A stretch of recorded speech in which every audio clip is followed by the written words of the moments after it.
Avez-vous déjà entendu parler d'un endroit où les maisons flottent sur l'eau, où les crocodiles sacrés partagent une ville avec des humains? L'Afrique est pleine de merveilles comme celle-ci, des phénomènes réels et documentés qui semblent presque impossibles.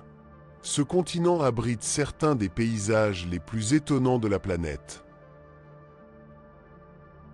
Dans le sud de Bénin, il y a une ville très spéciale qui n'est pas construite sur le continent, mais sur des tas en bois qui s'élèvent sur un lac calme appelé Nokoué. Cet endroit s'appelle Ganavier et abrite plus de 20 000 personnes qui ont fait des eaux leur mode de vie. À Ganvier, il n'y a pas de rue ni de voitures pavées. Au lieu de cela, un réseau de canaux relie les maisons, les écoles, les temples et les marchés flottants. Les principaux moyens de transport sont les canoës en bois, qui naviguent avec beaucoup de compétences sur ces chemins aquatiques. L'histoire de Ganavier est fascinante et remonte au XVIIIe siècle. À cette époque, le peuple Tofinu a cherché refuge dans le lac pour échapper aux chasseurs d'esclaves du royaume de Dahomey. Ils savaient que, pour des raisons religieuses, leurs persécuteurs n'oseraient pas entrer dans les eaux profondes du lac. Ainsi, ce qui a commencé comme une stratégie pour protéger et survivre, au fil du temps, il est devenu une communauté autosuffisante et prospère, dont la culture et l'économie sont complètement adaptées à leur environnement aquatique. Aujourd'hui, les pêcheurs continuent d'utiliser des techniques ancestrales pour lancer leur réseau et capturer les poissons et les crustacés, qui vendent ou échangent ensuite sur les marchés flottants. Les enfants rampent dans de petits canages sur le chemin de l'école, et les visiteurs peuvent observer, de leur propre navire, comment la vie quotidienne entre les constructions sur les flux d'eau. Ganvier est bien plus qu'une ville sur un lac. C'est un exemple vivant de résilience historique et comment les êtres humains peuvent s'adapter avec ingéniosité et harmonie à leur environnement naturel. Dans son labyrinthe complexe de canaux, un mode de vie unique est préservé qui a enduré depuis des générations, surmontant les défis du temps et des difficultés. Cette communauté nous montre que la coexistence respectueuse de la nature et la capacité d'adapter peut créer des sociétés fortes et durables, même dans les endroits les plus inattendus du monde. Dans la petite ville de Bazoul, au Burkina Faso, les crocodiles ne sont ni craints ni éloignés. Au contraire, ils sont vénérés en tant qu'êtres sacrés et considérés comme une partie essentielle de la communauté. Contrairement à d'autres régions où ces reptiles inspirent le respect de leur férocité, ils sont presque traités comme des membres honoraires de la famille. Selon les légendes locales, une grande sécheresse a frappé la région de plusieurs siècles. Désespérés de trouver de l'eau, les habitants ont été guidés par les crocodiles vers des sources cachées qui leur ont permis de survivre. Cet acte, considéré comme un geste divin, a établi un fort lien de gratitude et de respect entre les humains et les crocodiles, une relation qui reste à ce jour. Aujourd'hui, ces crocodiles sacrés vivent librement dans des étangs naturels dans la ville, se déplaçant sans crainte de canaux et de plans d'eau, sans être chassés ou dérangés. Son comportement est remarquablement calme, s'éloignant de l'agressivité qu'ils ont généralement dans d'autres endroits. Les enfants jouent près de l'eau, et il n'est pas rare de voir les habitants et même les visiteurs les caressant ou prendre des photos avec eux, dans des scènes qui surprennent et fascinent ceux qui les sont témoins. À Bazoulé, les rituels sont célébrés en l'honneur des crocodiles, où des aliments tels que des poulets, des chèvres ou des poissons sont proposés, comme un échantillon de respect et pour maintenir la bonne relation entre les humains et les animaux. Les anciens du peuple agissent en tant que gardiens de ces traditions, transmettant aux nouvelles générations l'importance de s'occuper et de protéger ces animaux, non seulement pour leur histoire, mais aussi pour le rôle spirituel qu'ils jouent. Cette coexistence unique est un véritable pacte ancestral, un accord non écrit entre les habitants et la nature. Dans un monde où de nombreuses espèces sont confrontées à de grands défis pour l'expansion humaine, Bazoul nous offre une leçon précieuse. Lorsque vous vivez en équilibre avec les animaux, même les créatures les plus redoutées peuvent devenir des alliés. Ainsi, entre la légende et la réalité, Bazoulé reste un exemple inspirant où l'harmonie entre les espèces est possible et célébrée chaque jour. Au cœur du désert sud de la Tunisie se trouve Matmata, un endroit vraiment unique dans le monde. Cette petite ville est célèbre pour ses maisons souterraines troglodytes, les structures traditionnelles qui font partie de l'héritage du peuple berbère, l'une des cultures les plus anciennes d'Afrique du Nord. Pendant des siècles, les habitants de Matmata ont développé un style de vie parfaitement adapté aux conditions désertiques dures. Pour se protéger de la chaleur intense de la journée et de la nuit froide, de grandes tombes circulaires sur le sol, créant des cours internes à partir des différentes pièces sculptées directement dans la roche de grès. De la surface, le paysage peut sembler presque inhabité, avec juste quelques trous visibles sur le sol.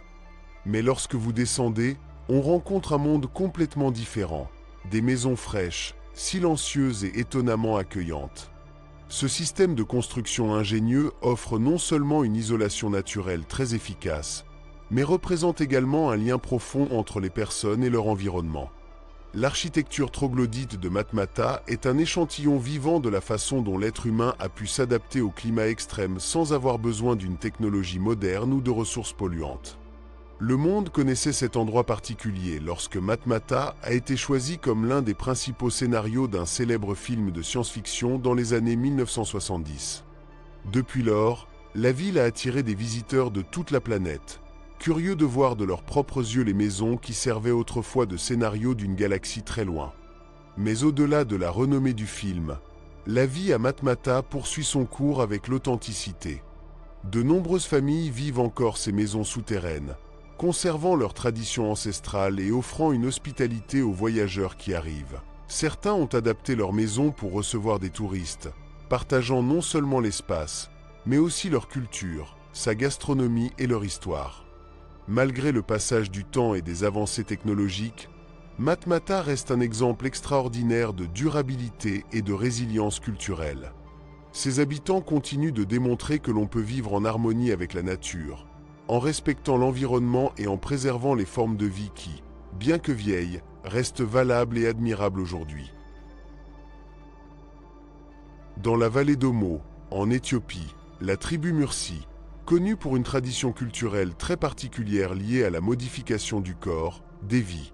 Dans cette communauté, il est courant que les femmes utilisent de grands disques d'argile ou de bois insérés dans la lèvre inférieure comme symbole d'identité et d'appartenance. Ce processus commence lorsque les jeunes femmes reçoivent une petite incision sur la lèvre, qui se développe au fil du temps pour permettre le placement des disques de taille croissant, certains de plus de 10 cm de diamètre. Cette pratique traditionnelle a été un marqueur social important au sein de la tribu, indiquant le statut ou la richesse familiale, bien qu'au fil des ans, sa signification ait évolué et peut varier selon chaque communauté. Malgré les changements et les influences de la vie moderne, de nombreuses familles Mursi continuent de préserver cette coutume dans leurs domaines les plus isolés, en gardant une partie essentielle de leur culture et de leur histoire. Cette tradition fait partie du riche patrimoine culturel de l'Éthiopie et est un exemple de la diversité des coutumes qui existent dans le monde, montrant comment différentes communautés expriment leur identité et leurs valeurs à travers des pratiques ancestrales. La face de Haragbut est une figure sculptée dans un rocher situé dans la région d'Amazonie, dans la zone sud du Pérou, près de la frontière avec le Brésil. Cette figure, qui ressemble à un visage humain, a attiré l'attention des prémices et des explorateurs et des universitaires en raison de leur origine et de leur sens mystérieuse. Le visage sculpté est situé dans une zone éloignée de la jungle, ce qui rend sa découverte encore plus fascinante.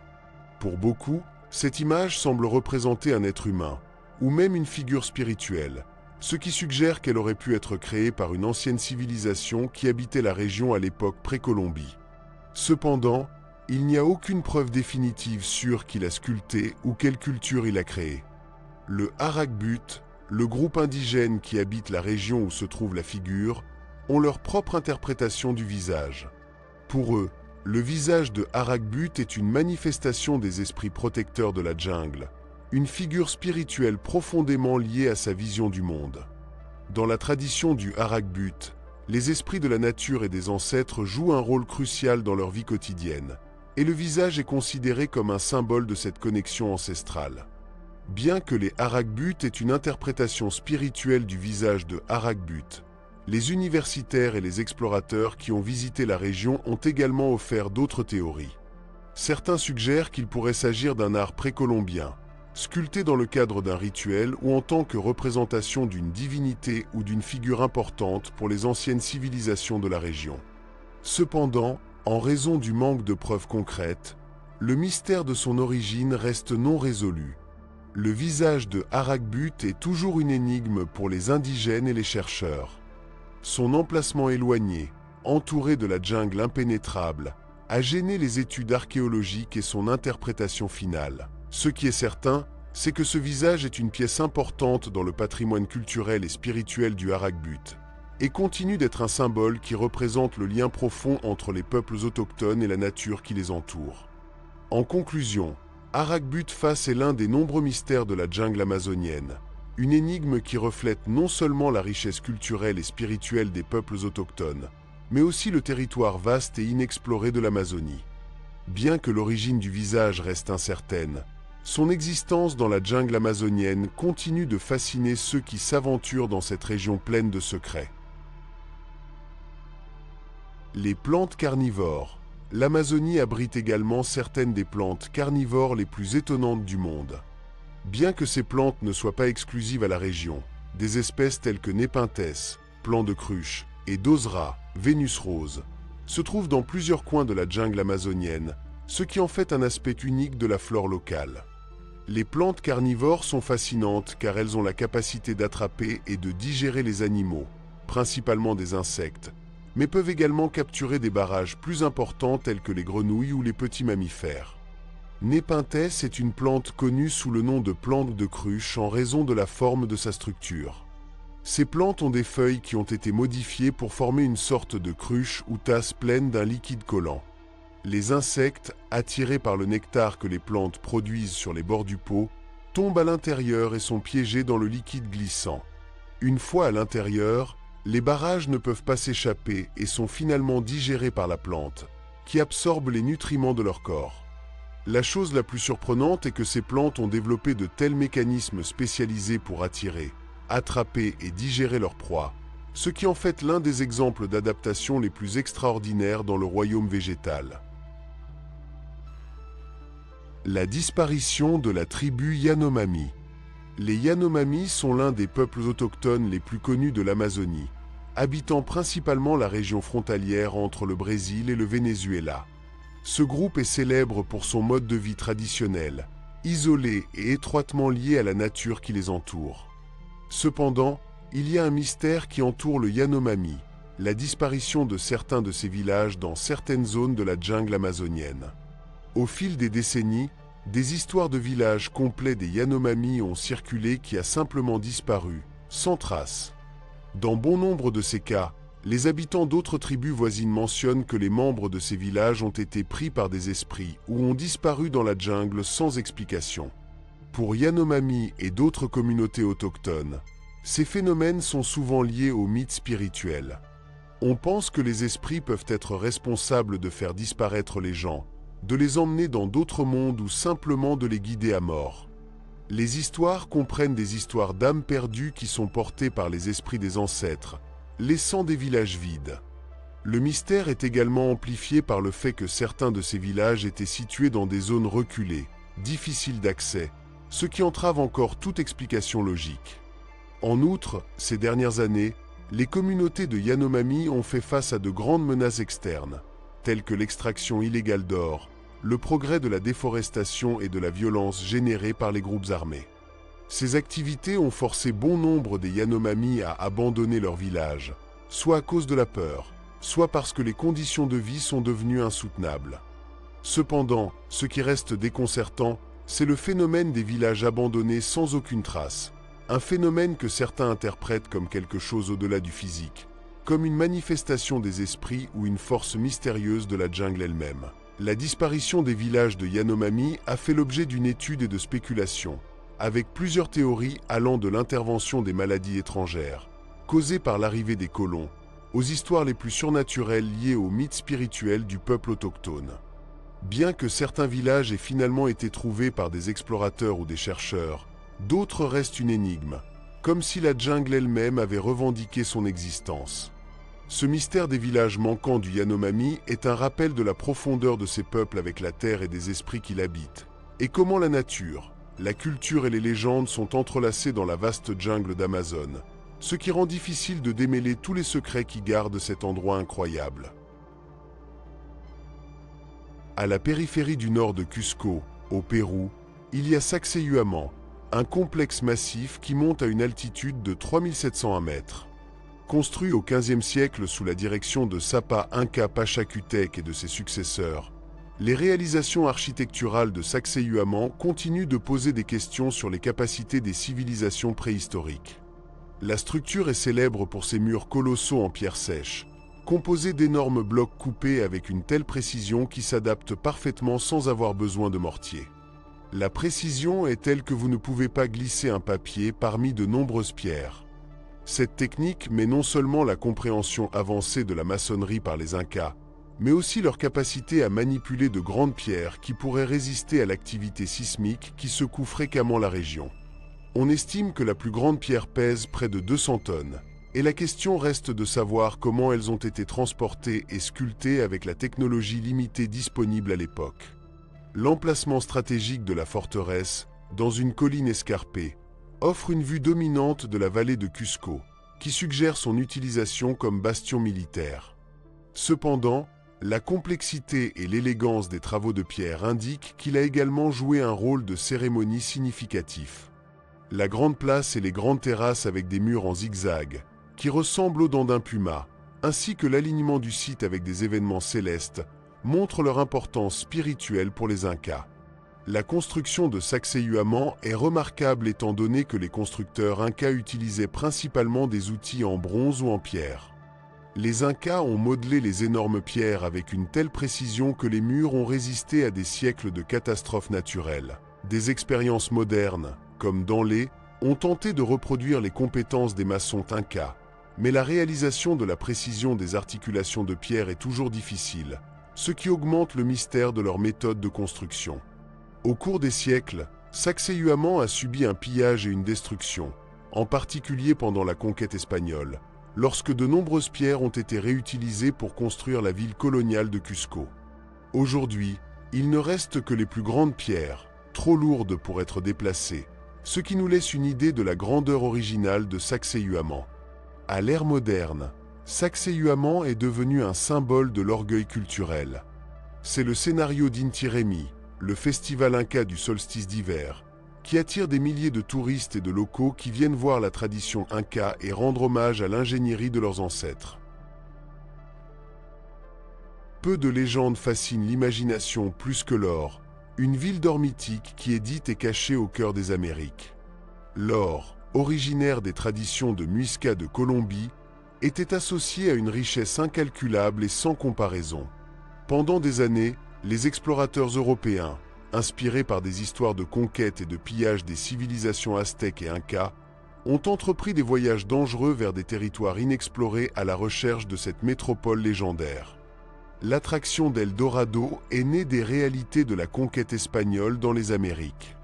Le pillage des cultures autochtones a produit d'énormes quantités d'or et d'autres richesses rares, qui ont nourri l'hypothèse que des fortunes encore plus grandes étaient cachées quelque part dans le Nouveau Monde. Le terme El Dorado dérive du rituel du Muisca du Golden Man, dans lequel un chef a été décoré de poussière d'or et d'offres sacrées avant de la jeter cérémonieusement dans le lac Gatavita. Cette pratique, observée par les conquérants espagnols, a cimenté la notion d'une ville complètement couverte. L'une des missions les plus importantes à la recherche d'El Dorado a été dirigée par Gonzalo Pizarro. Pizarro et ses troupes ont quitté Cusco, au Pérou, vers la dangereuse forêt d'Amazonie, face à d'énormes obstacles, y compris le terrain accidenté, les maladies et la résistance des tribus. Malgré les recherches approfondies et les interrogatoires sévères aux peuples autochtones, l'expédition n'a pu trouver aucune preuve tangible de la ville mythique. Le groupe s'est dispersé, et Francisco de Orellana a continué à travers la rivière Amazone, devenant finalement le premier Européen à le traverser complètement. Les descriptions d'Orellana sur les villes indigènes et les femmes amazoniennes puissantes ont stimulé l'imagination européenne. Bien qu'il n'ait pas atteint les richesses promises par El Dorado, les historiens sont devenus de plus en plus sceptiques quant à l'existence d'El Dorado. Selon les rapports européens, on pensait que l'Amazonie était inappropriée pour les grandes civilisations à l'échelle, et beaucoup ont rejeté les histoires d'Orellana comme des exagérations créées pour plaire à la couronne espagnole et éviter les accusations d'abandon par Pizarro. Cependant, les découvertes archéologiques ultérieures remettent en question ce point de vue. Des fouilles près de la rivière Aïssingu ont trouvé d'énormes œuvres de terrain et de routes qui indiquent des populations précolombiennes importantes. Les géoglyphes observés à partir de satellites indiquent un réseau de villages interdépendants qui s'étendent sur des milliers de kilomètres, compliquant notre compréhension de l'histoire de la région. Cependant, ces résultats ne reflètent pas la majesté d'Eldorado. Les tactiques indigènes pour tromper les conquérants ont probablement nourri le mythe, décrivant la ville comme toujours hors de portée. Malgré cela, la fascination pour les villes oubliées continue de conduire des explorateurs comme Percy Fossé pour entrer dans les profondeurs de l'Amazonie à la recherche de la ville de Z. La ville de la forteresse de Machu Picchu. La ville de la forteresse de Machu Picchu est l'une des découvertes les plus fascinantes faites au Pérou. Cette ville, construite dans un rocher, a été découverte pour la première fois en 1911 par l'historien américain et explorateur Hiram Bingham. Depuis lors, plusieurs découvertes intéressantes ont été faites dans cet endroit, mais peut-être la plus excitante de toutes a été la découverte d'une porte secrète en 2010. C'est l'ingénieur français Thierry Hammin qui a d'abord remarqué cette porte couverte dans la section urbaine de Machu Picchu. Intrigué par le mystère qui pourrait se cacher derrière ces pierres, Hammin a contacté l'explorateur français David Crespi pour enquêter de manière plus approfondie. Crespi a apporté avec lui une équipe spéciale qui a utilisé des rayons infrarouges pour scanner à travers les pierres épaisses, afin de découvrir ce qui était derrière la porte de pierre. Quand ils ont finalement scanné la région, ce qu'ils ont trouvé était vraiment surprenant. Hammin et Crespi avaient localisé un mausolée spécial, accessible par une échelle qui a commencé à cette porte. On croyait que cet endroit était le dernier site de repos de Pachacutec, le souverain inca qui a ordonné la construction de Machu Picchu. Cependant, la cerise chérie a été la découverte d'un précieux trésor métallique dans le mausolée. Son émotion ne pouvait pas être contenue, et sans perdre de temps, Crespi et Hammin ont envoyé une demande pour obtenir l'autorisation et retirer les pierres qui couvraient la porte, afin d'examiner ce qui était à l'intérieur de la grotte. Malheureusement, sa demande a été refusée. Les autorités de Machu Picchu ont fait valoir que le retrait des pierres compromettrait l'intégrité de toute la structure, ce qui pourrait entraîner l'effondrement du site. Puisqu'ils n'étaient pas disposés à supposer ce risque, l'excavation a été annulée. La grande pyramide de Cholula, dans l'ancienne ville de Puebla, au Mexique, une énorme montagne a dominé le paysage pendant des siècles. Ou du moins c'est ce qui était pensé. En fait, c'est bien plus qu'une montagne. Lorsque l'explorateur espagnol Hernán Cortés a atteint la vieille ville, il a pris avec une main ferme et a pillé la région jusqu'à ce que personne ne soit parti pour le combattre. Puis il a construit une église au sommet de cette montagne, une église qui reste là. Ce que personne ne savait, c'est que cette montagne cachait en fait la plus grande pyramide du monde. Oubliez la grande pyramide de Giza, c'est beaucoup plus grand. Pour comparer, la pyramide de l'Égypte mesure un peu plus de 230 mètres de base, avec une hauteur d'origine de 138 mètres, tandis que la pyramide Cholula a une hauteur de 66 mètres, mais mesure un incroyable 450 mètres à la base.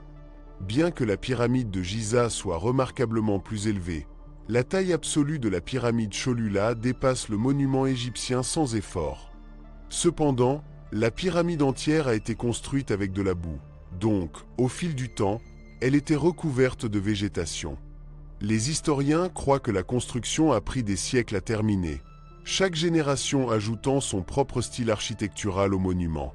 Aujourd'hui, la pyramide Cholula est reconnue comme la plus grande du monde, un monument aussi imposant qui a été confondu avec une montagne. Située dans la vallée du Mexique, à 40 km au nord-est de la Mexique moderne, Teotihuacan est un témoignage de compétences architecturales et de planification urbaine des anciennes civilisations mésoaméricaines. Reconnue par ses pyramides monumentales, comme la pyramide du Soleil et la pyramide de la Lune, Teotihuacan était l'une des plus grandes villes de son temps, couvrant une superficie de 20 km². Teotihuacan était le cœur de la région, influençant bien au-delà de ses frontières par le commerce, en particulier dans les outils d'obsidienne, et culturellement à travers ses innovations architecturales et artistiques. La ville a été fondée vers 100 avenue J. Les Pyramides. La pyramide du Soleil, l'une des plus grandes en Mésoamérique, s'élève à plus de 66 mètres et a été construite avec 3 millions de tonnes de pierre, sans utiliser d'outils métalliques, de roues ou d'animaux de tir. Les techniques de construction utilisées par les Teotihuacanos ne sont pas encore complètement comprises. Les pyramides avaient une structure de planches avec des panneaux alternés et verticaux, offrant une stabilité et une apparence visuelle impressionnante. En interne, ils ont été construits avec des débris, des briques d'adobe et une couche de plâtre de chaux, ce qui leur a permis de résister aux tremblements de terre communs dans la région. Malgré sa taille et sa planification, il n'y a aucune preuve claire d'une monarchie centralisée, ce qui suggère que la ville aurait pu être un État théocratique ou collectif, attesté par le manque d'iconographie réelle et la prédominance du symbolisme religieux communal. L'influence de Teotihuacan est tendue par la Mésoamérique, comme en témoignent les artefacts trouvés dans des endroits lointains, comme les terres mayas et la côte du Golfe. Après son déclin, Teotihuacan a influencé les civilisations ultérieures, comme les Aztèques, qui le considéraient comme le lieu de naissance des dieux. Aujourd'hui, Teotihuacan est un site du patrimoine mondial de l'UNESCO qui attire des millions de visiteurs à admirer leurs pyramides et leur culture. Malgré les études archéologiques, de nombreux aspects de Teotihuacan restent mystérieux, y compris les raisons de leur déclin et de l'ethnicité de ses habitants. Le nom original de la ville est également l'objet du débat, avec certaines théories suggérant qu'elle était connue comme la ville du soleil au lieu de la ville des dieux. Une avance archéologique surprenante dans l'Amazonie équatorienne a révélé un vaste réseau de vieilles villes qui remonte à plus de 2500 ans. Cette constatation révolutionnaire, dirigée par l'archéologue Steven Rosan et son équipe, remet en question les perceptions traditionnelles de la jungle amazonienne comme une nature sauvage, exposant un paysage urbain sophistiqué qui a prospéré en harmonie avec son environnement. En utilisant la technologie LIDAR avancée, les chercheurs ont scanné la jungle dense amazone, découvrant environ 6000 plateformes rectangulaires et un système routier complexe qui couvre 300 km. Ces villes, construites autour de lieux et de centres de cérémonie, ont démontré un niveau de conception urbain et une ingénierie similaires aux anciennes civilisations, comme Rome. Les routes, une partie de 10 mètres de large et s'étendant jusqu'à 25 km, étaient précisément planifiées en ligne droite qui étaient liées à des angles droits, ce qui démontre une compréhension sophistiquée de l'adaptation au paysage. Cette découverte se démarque non seulement pour sa taille, mais aussi pour son âge. Ces villes précèdent tout autre site complexe amazone connu depuis environ 1000 ans, florissant environ 500 avant JC, jusqu'à son mystérieux abandon entre 300 et 600 après JC. La civilisation qui y prospérait, qui est censée provenir des cultures Kilo et Upano, était hautement spécialisée. Ils ont utilisé des pratiques agricoles innovantes, cultivant du maïs, des patates douces et des haricots en terrasse. Cette gestion durable de la terre reflète sa connaissance approfondie de l'environnement et a contribué à préserver les techniques agricoles dans les communautés autochtones actuelles de la région. Au-delà de sa valeur archéologique, cette découverte remet en question les récits historiques de l'ère coloniale en montrant des civilisations avancées qui prospéraient en Amazonie bien avant le contact européen. Il met en évidence la nécessité de préserver et de comprendre les connaissances et les traditions autochtones qui ont formé la région amazonienne tout au long des millénaires. À mesure que l'intérêt pour la vallée d'Upano augmente, l'écotourisme et les activités de conservation gagnent du terrain. La vallée, avec ses vues impressionnantes sur la rivière Upano, imposant des falaises et le volcan Sangay adjacent, montre un grand potentiel en tant que destination future pour les voyageurs désireux de voir ces anciennes merveilles pour elles-mêmes et de participer à l'héritage vivant des peuples amazoniens.